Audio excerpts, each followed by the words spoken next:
Thank you very much for this possibility. Um, and well, thanks a lot to Phil for the presentation. And whatever you think at the end uh, of both of these things, what you will get, I think, is fairly different trajectories. I was smiling quite often when Phil was saying things, because I will say exactly the opposite. So, I mean, I have put a few data about me in the chat, on the slide. This is of no importance at all. It's just for me a kind of a justification why I didn't make it into an art school. Certainly in the 80s, when I would be supposed to go in art school in East Germany were extremely rare. There was an enormous amount of competition. And normally what they would do, they would reject you 3, 4, 5 times just in order to see whether you had the stomach and the endurance to become an artist and to survive. And if you didn't die in between, you were eventually allowed, if you would be willing to do this kind, what we call today socialist realism. And in 92, we moved to Belgium, and since April last year, we are now in Berlin. I came fairly late to art, if you so want. I'm always find it funny if people say that they were already an artist in kindergarten. Well, I mean, I think all children are drawing and painting, etc. It's the problem when they come to school, whether this lasts. My parents weren't interested in art, neither were anybody of the art teachers to support somebody to get to. So, I mean, it took me something like 16, 17 years before I discovered that I have a certain interest in creating things. And even later, a little bit, in probably around 1983, this happened. Well, Max Ernst, the surrealists, were not exactly forbidden in East Germany, but you wouldn't see them. You couldn't go into a bookstore and say, hi, I want to have a book about Max Ernst paintings. These things were clandestine, were undercover. So they were known, but nothing really of the official, of the public information you had. In 1983, I was attending a presentation by, at that time, a famous art historian, especially about surrealism. This was Dieter Schmidt. And Dieter Schmidt, at that time, was already forbidden to speak in public spaces. So this took place in a church, in the safe space of a church. He would have never been allowed to talk in a normal audience. And this, especially this particular painting, blew my mind. And I was thinking like, well, this is something I would like to do. This is something which speaks to me. But more importantly, it was not so much the painting of it, it was Max Ernst's thinking about beyond painting, because it opened the door for me to deal with art, to create art without being a trained painter. Because this was holding me back. I mean, I didn't know a lot of things. As I said, it was fairly difficult to get information.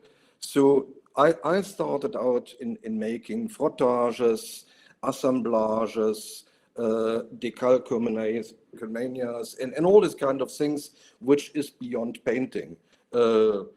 Max Ernst even invented things like dripping, which was then later on reinvented by the Apex people. Practically from this time, nothing exists anymore. It's one of the rare pieces which I still have. I'm extremely good in destroying my artwork after a couple of years when I don't like them anymore. And I did art boxes. These kind of things. It was more so. It was around 10 years later that I discovered that there's was an artist like Joseph Cornell who did art boxes and some of them, there was even a kind of resembling between the two of kind of things. But when I started this in the 80s, I had no idea that these people existed. And I was, and in principle I still am, Corona has stopped a lot of things. I was part of a Fluxus group, an international Fluxus group. And over the years, we would organize projects, we would organize exhibitions. I was the editor of a zine with original artwork for a couple of years. And at least once a year, we would meet in the States, and we would perform, and we would do games, and we would do a lot of nonsense things.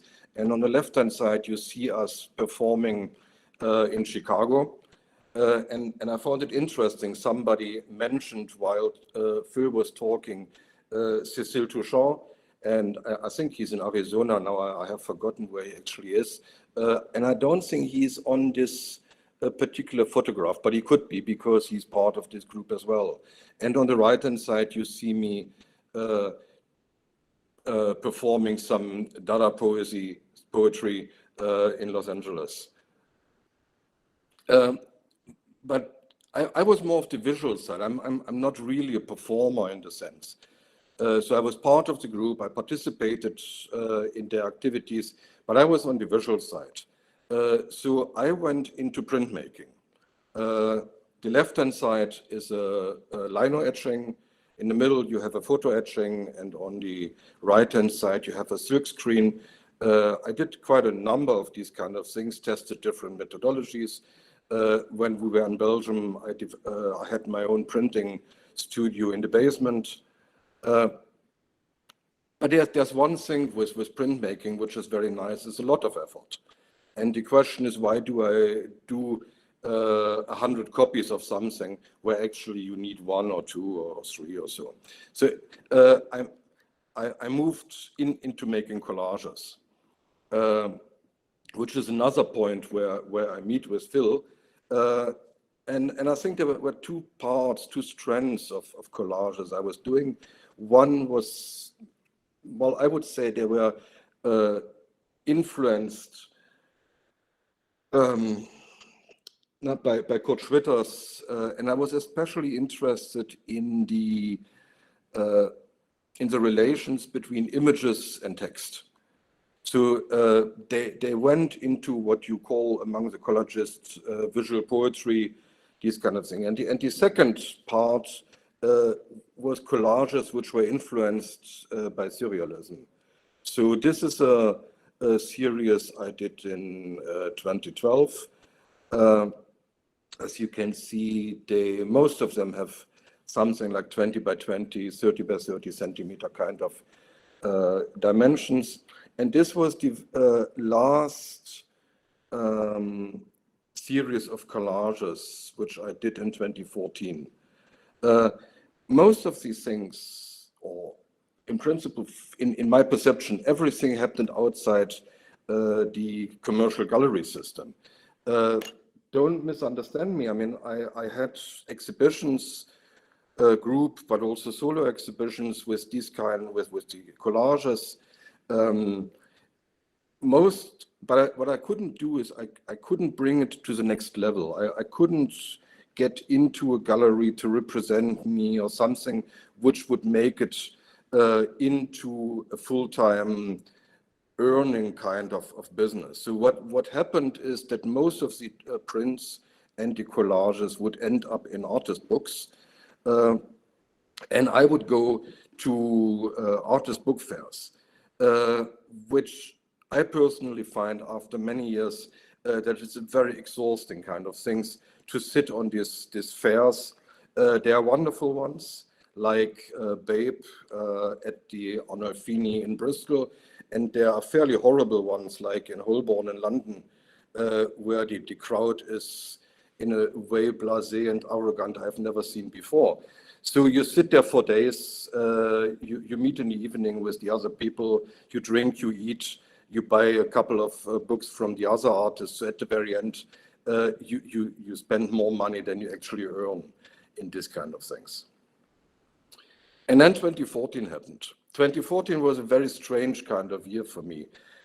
My best friend in Belgium, on his, well, the day before, the day afterwards, he turned 60, I don't know exactly, he committed suicide. Another friend in Germany died when he was in his early 50s on a stroke. He lived alone, and so they found him a couple of hours later. My wife developed a cancer, which there is nothing. Well, this was a shock for us, but of course she's fine now.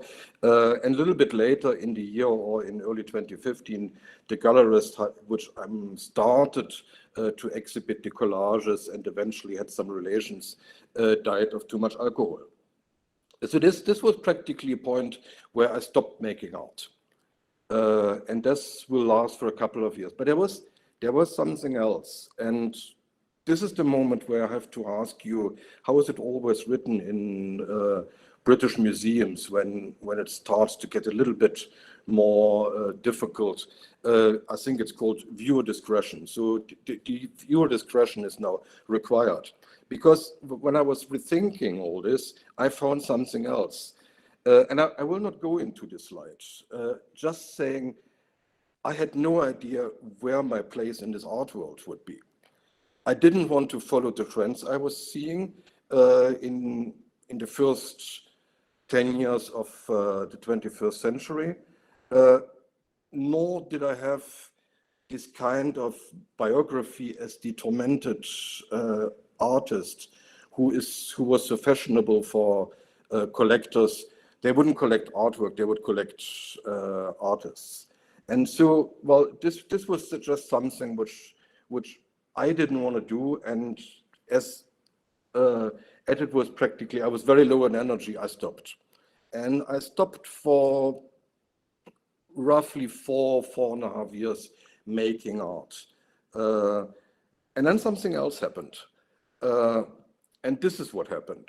On the left-hand side, you have a Bouguereau. On the right-hand side, you have Sergeant Singer.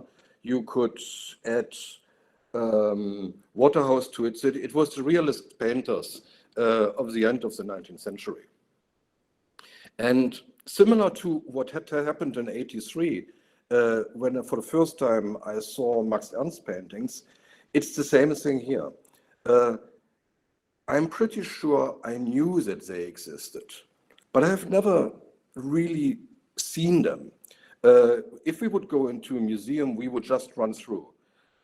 We would go into the modern art wing and we would there, but we wouldn't spend any time on the 17th or 18th, 19th century. We would quickly run through, which is quite a pity if I think of today. For instance, I'm extremely disappointed with myself that when we were visiting Philadelphia, that I didn't see the Barnes Foundation. Because this is the only place in the world where you can see the late Renoirs after he has given up Impressionism. And they're very interesting pieces, practically nobody knows them. So, and well, these ladies said two things to me. One thing was, well, if it's possible to create this kind of beauty in art, art isn't dead. Maybe art is ill, or it got forgotten about its capabilities, etc. But differently from what I was thinking in 2014, art isn't ill. And the second thing was, well, if you can create such kind of beauty with paintings, I want to be a painter. So this is practically the quest I have started since then, working towards this summit. I mean, I'm pretty sure I will not reach the summit in my lifetime, but maybe I come to the first base camp and can see how the summit looks from there. So I started paintings. These were among the first paintings I did. Well, mind you, I mean, I'm at that moment in time, and still I am, if you so want, I had no training in painting. But of course, times have changed. We have, now suddenly I have books. more books than I can actually digest. We have the internet, we have videos. The problem is not so much anymore to get information. The problem is what information is useful. But one thing I was desperately lacking, and this was the exchange with one or the other painter. And this is how I discovered TURBS. I think it was, for me, it was quite difficult to find out what TURBS actually is. I found the idea of a correspondence course extremely appealing. And I looked up their mentors, and there was one or the other mentor, not many, but one or two, who work figurative and who might even tend into something which is more realist way of perceiving figurative painting. So, well, I had no real idea what the level in TURBS would be or these kind of things. But of course, they have a selection, at least is what they say. I'm not so sure anymore. So I applied to TURBS with these kind of paintings, and what I assumed existed was a selection committee which selected me, and I was admitted into the TURBS correspondence course. And of course, now I was hoping that I would get a mentor which had an interest in the activities I'm doing. But I couldn't be more wrong than this. It was practically what I got was insult and malice. And after two reviews and two mentors, I simply pulled out because it didn't work at all.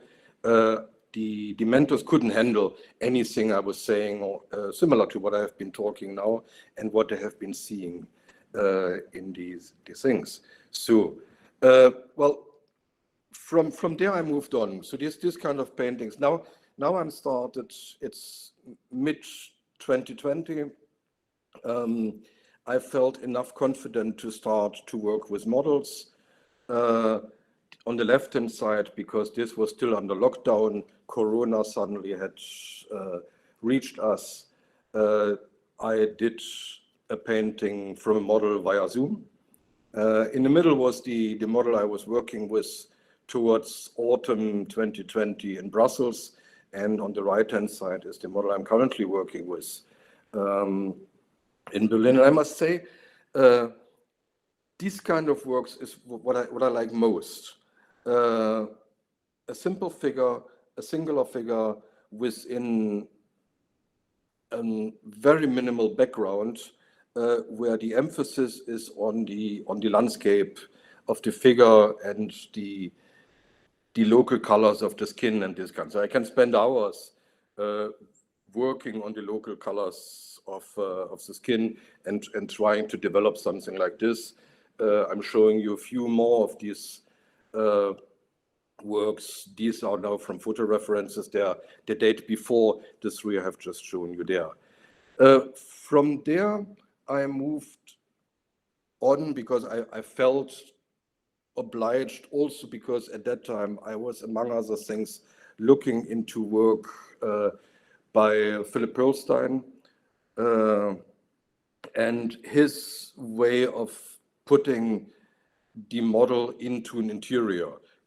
So I started working and thinking about how to put a model into the context of a room, which I must say is, or for me, extremely difficult.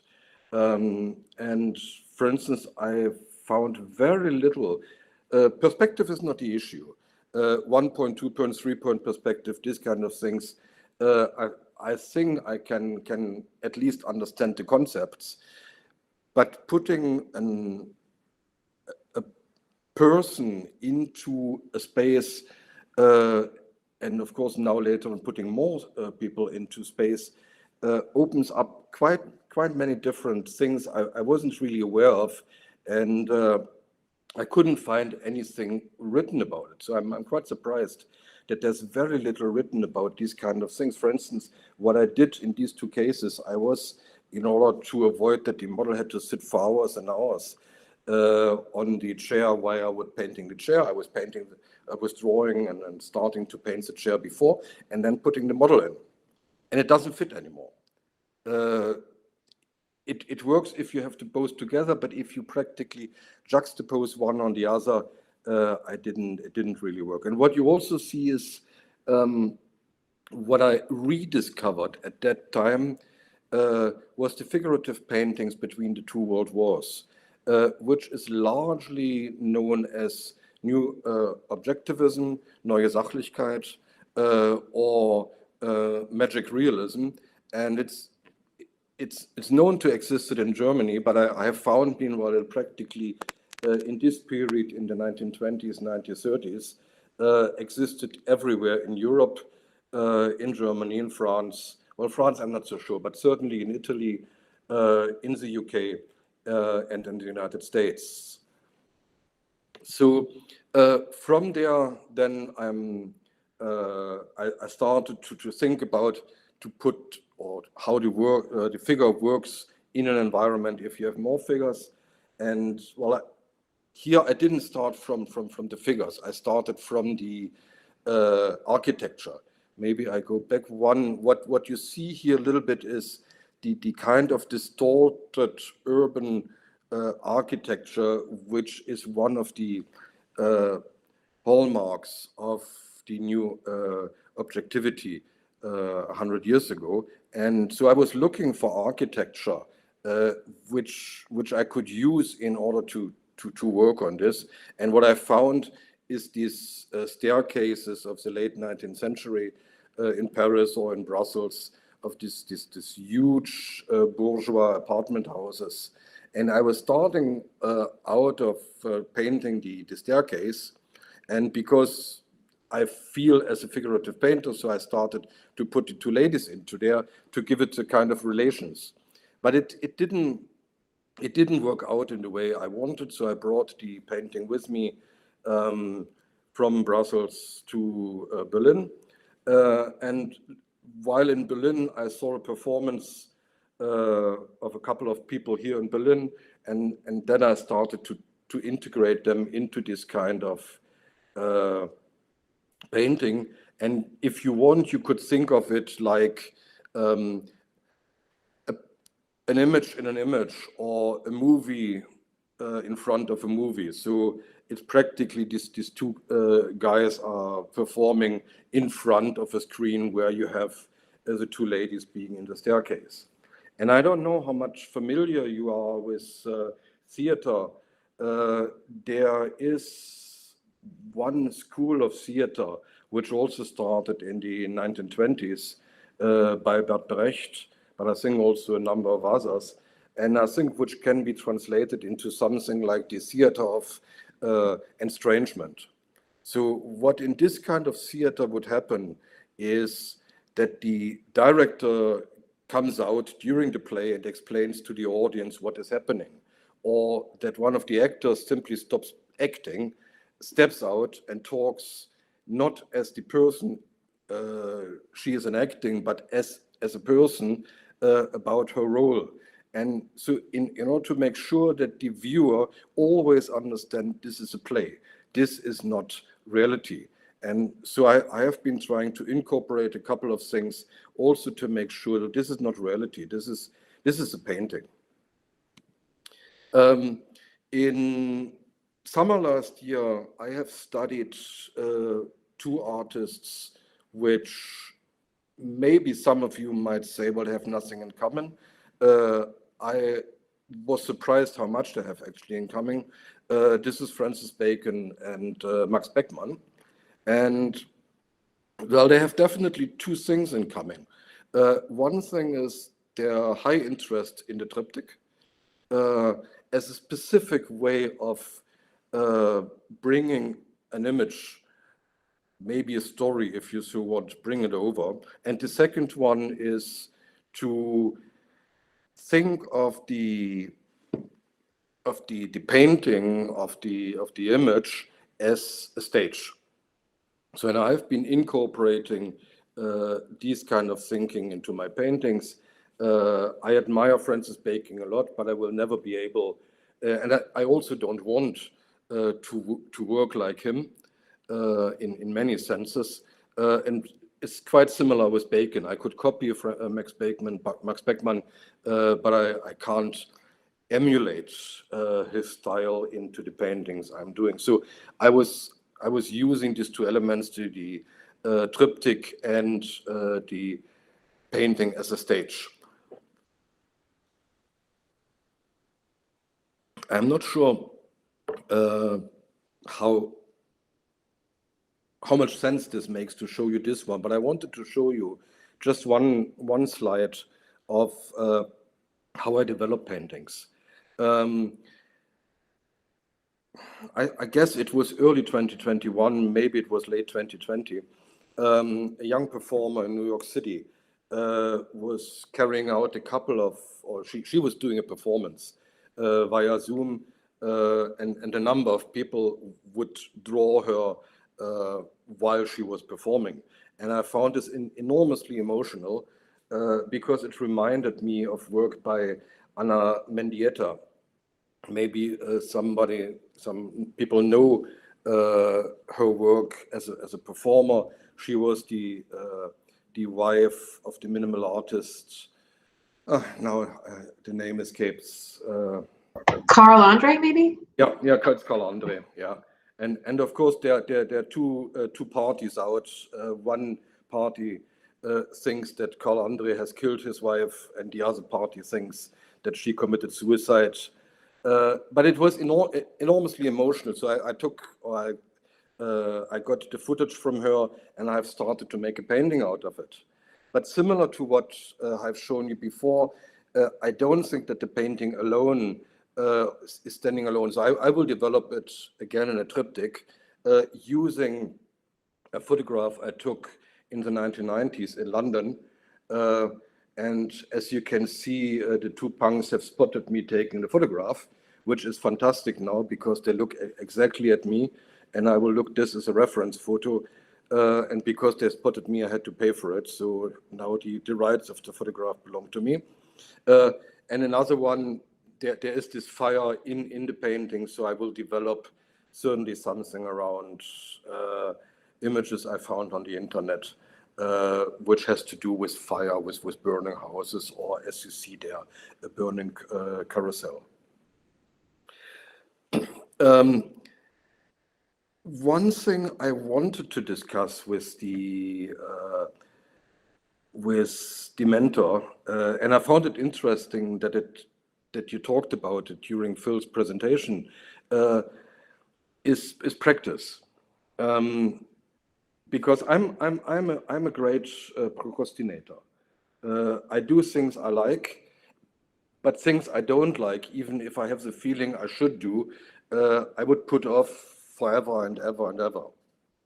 So what I was hoping for, and I even asked to a certain extent, the mentor was, well, what could I do? Because if he would say like make 20 collages, I have a incentive to do it, and I would do it. I mean, but there was nothing. It was simply refused. So I didn't get anything out of what I got from the mentors. Yeah, I mean, this is practically everything I wanted to show you. So in order to see anything, I'll go back. Let's see.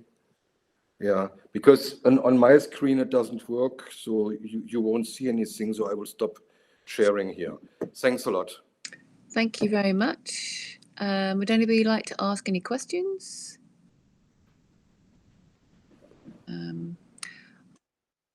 Oh, Helen. Helen, you're muted. Yeah, Helen's muted. Can I just ask, are you still actually on the TERPS correspondence course? No. Okay. Well, I mean, it didn't make any sense. They refused to change the mentor, and I didn't get out anything of it. So. Okay. I was just intrigued. Yeah. It seems like you've come on a real journey, though. in terms of going from, well, not abstract, but starting off in a very kind of immersive, contemporary kind of way into very figurative work?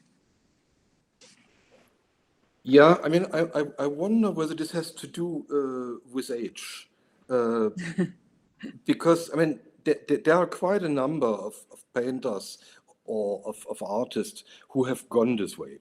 I mentioned Renoir, which, by the way, isn't really known because art history isn't talking about. At a later age, I don't know exactly when, but practically he said, well, I have done everything in Impressionism I could do. Now I'm starting to tackle painterly problems on very realistic paintings. And people said, well, you have gone sweet, it is all nonsense, it's old stuff, etc. And practically he fell out of favor. And the paintings he did in this time were extremely cheap. So Mr. Barnes practically bought them all.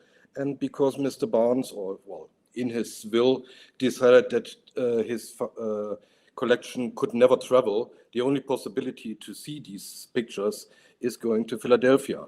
And there are a couple of other painters, especially in these years I mentioned between 1920 and 1930, when they had the feeling that the way they were doing, they couldn't anymore because time were changing. Some of them, or quite a number of them, moved into more classical figurative or landscape painting. Yeah. Yeah. Yeah, and by the way, I mean, quite a number of the collages, and I didn't do painting simply because I didn't know how to do painting. When I was in the collages are quite abstract. Yeah. I have shown you in the beginning a few where I was working, let's say, a little bit with figure and text, but there were quite many which was just shapes and text. Yeah. But I mean, you know, there is like a definite improvement as well from your starting points. You're kind of really tackling those, you know, the constraints of and the problems that would arise if you're working very figuratively like that. So, you know, that's great to see. Thanks. And like you said, I mean, it is quite a long journey, isn't it? You know, to kind of take on something later, but it's really great to kind of see people doing that.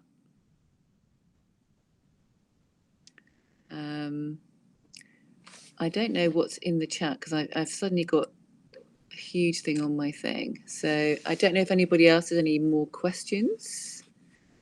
Where are you right now? Which country are you in? I'm in Berlin. You're in Berlin. Okay. Yep. Yeah. So is there sort of a very figurative context there in painting? More than elsewhere.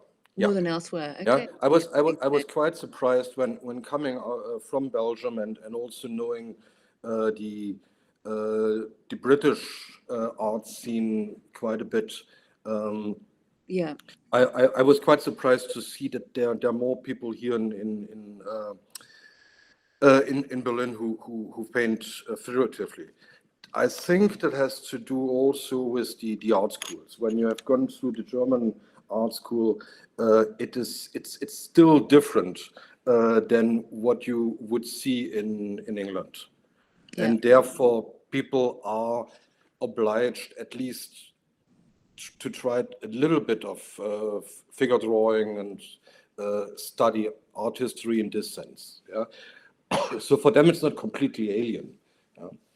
And When I think of my two daughters who studied in St. Martin's, they have never seen anything. Yeah? They have never seen a live model because, as my mentor pointed out, this is obsolete.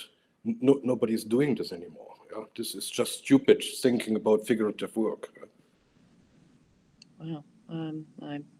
I think there is a lot of people kind of going back to the figure. and realism. Are you painting in oils? No, I'm painting in In acrylics. acrylics. Yeah. Okay. Which is of course another interesting challenge. I know one painter in LA who is doing the same kind of thing, trying to paint realistic in acrylics. And this makes it a little bit more difficult to form or to get in contact with people. Especially, I mean, I'm very much drawn into the US. So many of also because many painters in the US are teaching at the same time, so it's easier to learn if you're just following a couple of US painters. But practically all of them, when they're realist painters, have gone through the atelier schools. And so they're very much old school oil painters, and it's fairly difficult to translate. I strongly believe that you can practically do everything in acrylics you can do in oil, but it would be good to know other people who would do the same kind of things to exchange, because this is something which is fairly new. Yeah. Well, I don't know if anybody else has any advice about acrylic painting. I tend to use a bit of both, but I'm not really working with the figure myself. Tim, you got your hand up. Hi, Bernd. Hi. Thanks for that. I was interested in something you said about, I think it was after 2014, and you described that sort of personal crisis with art and the years not painting, and you said art was sick, or art being, it was as if art was sick, and then that moment of a kind of shock of beauty that you saw with Boogaroo and was it Sargent? I'm just wondering if I mean, and sometimes beauty it can be the most shocking thing within contemporary art. It's one of the ways we can shock. But I just wondered if you find that beauty anywhere else, as you looked around then, maybe for that thing. Are you only sort of finding it in a kind of realism, and a kind of were you responding to the kind of academic skill set that you felt was missing now, or? Yeah. Well, I mean, I think in 2014, I was even more brutal than this. I was believing art is dead. And I simply didn't want anymore. And as I said, I don't want to go into the details of this, but with the slides I have shown you, I showed a little bit why I was thinking about this. And then, of course, it was this trigger of Bouguereau and Sargent, which brought me back on the track. When you look into my paintings, I think you see already that I'm developing in something different. I mean, I'm so influenced by the art of the 20th century that I can't escape this one. However, there's one thing, and this was also a point where there was a complete disagreement with the mentor. Well, I wouldn't call it academic skill set, but I want to call it skill set. I mean, for me, and maybe this is something where I offend people. For me, being an artist is not different from being a plumber. Yeah? And so the artist is not a godlike creature, or is it not a tormented soul or whatever. It is somebody who has decided in his life to make art, as eventually a plumber might decide to fix people think, and he needs to have a certain skill set to do these kind of things. And this is also what has practically followed me over all my years, that I was completely lacking skills. Yeah, I mean, all the skills I have over the years, starting from printmaking, composition, color, etc., is all what I have been teaching myself. And especially when 2014 happened, also I felt this. Now is the time. Now is the caesur. Now I have stopped. If I want to start again, I want to start there where I should have started in the 80s, learning what I need to learn in order to make art. And then we see in which direction it goes. No, I mean, it's not just the figure. I think the figure is just, well, you can disagree, but it's a fairly hard way of doing things. You can do easier things, and of course there's beauty in the sunset, and there's beauty in a landscape, and if you go from there, you can abstract these kind of things. That's not the question. My backgrounds are largely abstract. I don't like to work on very elaborated interiors, etc. What I'm interested in is putting the human landscape into a kind of abstract background and things like this. So maybe this answers a bit. Yeah.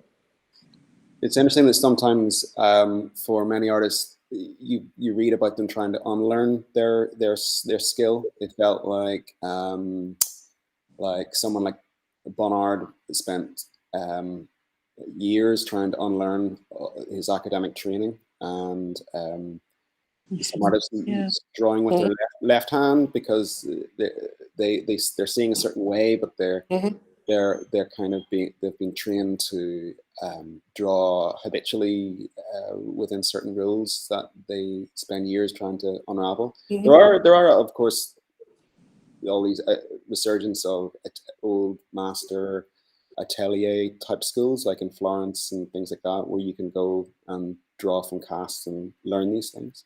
And I mean, you are right, and I think maybe if I would have the possibility to rewrite art history, I think what I would emphasize on is there are these two kind of strengths. You have the one strength where you try to unlearn, where you say things like, well, I have been trying all my life to paint like children again. And then there's the other strand, which thinks of acquiring more and more skills, refining what you know, this kind of master kind of things. And this is what I have seen practically, certainly since the end of the 19th century. Yeah? Okay, thanks, Brent. Yeah, it's interesting. Okay, well, I don't think there's anybody else who wants any questions. Lots of people have apologized because they have to go because they didn't maybe expect it to be so long. But I think it's been really interesting, and a big thank you to Phil and Bernd for giving their very insightful talks. Thank you very much for everybody else for turning up. All the best, and see you soon. Thank you. Thank you. Both. Brilliant. Cheers. Thanks a lot. Thank Well you. done. Thank Thank you. you. Thank you, Bye, Phil. Phil, Ben. Bye, Thank you very everybody. much, everyone. Thank you. Bye-bye. Thank you.